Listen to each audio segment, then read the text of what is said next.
This is Tank's Vlog for February 23rd, 2018, wrapping up the day in sports. NHL is getting close to the trade deadline, so teams are starting to make the decisions to buy and sell. The Rangers are on the sellers list and sat Rick Nash and Michael Grabner today as they lost to the Montreal Canadiens 3-1. It ended a 6-game losing streak for Montreal and further demonstrated that the Rangers are basically out of the playoff chase. Meanwhile, the New Jersey Devils had an early 2-0 lead and blew it. You know, it's happened. I don't understand this. Good week, bad week. Good week, bad week. Good week, bad week. Last week was a good week. This week, here we go again. But the good news is, the Devils are buyers, and I don't believe it. I had to like double click, triple click the links. But apparently it's true. The Devils have acquired Michael Grabner from the New York Rangers. The Devils arrived in New Jersey in 1982. Everyone had Pac-Man fever. The Rangers were aggravated, to say the least, that a team was going into the Meadowlands, just 8 miles from Madison Square Garden. They were not amused. They were not happy to see the Devils arrive. The Devils got their first win in October of '82 against the Rangers. I mean, fans chant, Rangers suck, no matter who the Devils are playing. And over all this time, not one trade was made between the Devils and Rangers until tonight. Michael Grabner is going from Ranger Blue to Devils Red. Yeah, I'm absolutely stunned at this trade. I think it's a great trade by the Devils. They're giving up a draft pick and a prospect. This gives them another scorer, another skater, another body on the ice that they're going to need on this stretch drive. I mean, they're in the wild card hunt right now. I wish they were a little bit better. Their standing was a little bit better. I'd love to see them I'd love to see them just get in the playoffs for one. But the third seed would be a nice get for them. Although maybe, nah, I'd rather see them get the third seed. I want to see no chance left. So, possibly on Saturday night, Michael Grabner will be in his Devils sweater. I just can't believe, I literally can't believe Devils and Rangers made a trade. I never thought that would happen. I thought the wall was so high up between the two teams that there was no way this was ever going to happen. I mean, Red Sox and Yankees make trades. The Mets and Yankees have made trades. But never have the Devils and Rangers made a trade.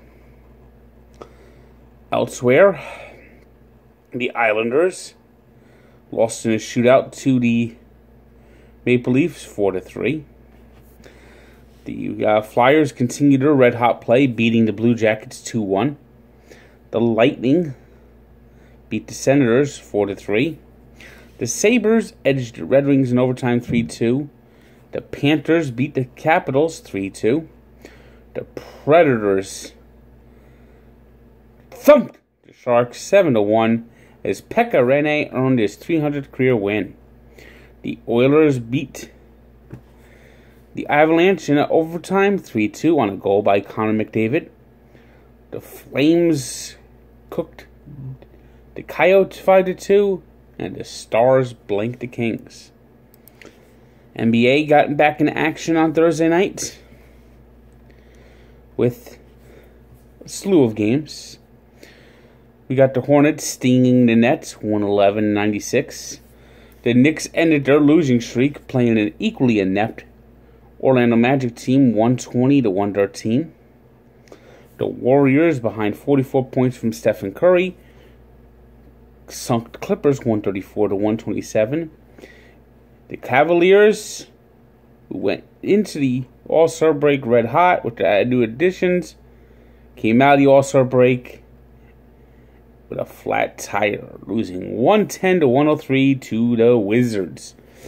The 76ers got a big game from Ben Simmons and beat the Bulls 116-115, while the Thunder struck down the Kings 110-107 on Russell Westbrook's big three-pointer at the buzzer.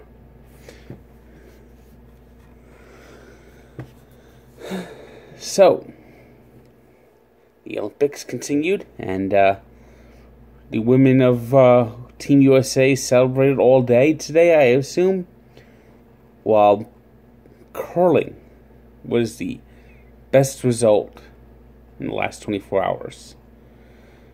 U.S. men are going to be playing for the gold medal after stunning Canada with a big clutch shot at the end of the 10th end.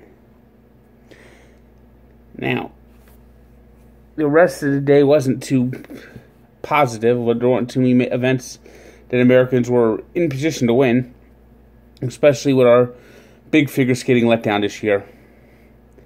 I mean, at one time, the U.S. had the top figure skating program in the world, but there were no contenders this year. Nathan Chen was supposed to be a contender, and he fell on his ass in the short program. So we'll see what we can do 4 years from now in Beijing. And now I can gleefully not care about the sport for the next 4 years. That's the best news.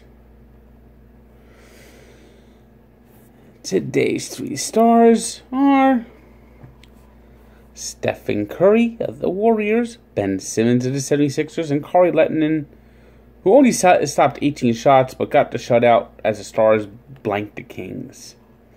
Today's birthday shutout goes to the thief, the criminal, the fraud, the man the Mets are still paying $1.9 million a year to because they were dumb 20 years ago and didn't want to pay him out the $6 million he owed for being a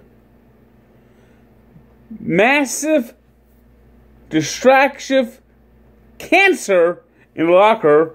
Of course, I'm talking about Bobby Bonilla, who turns 55 today.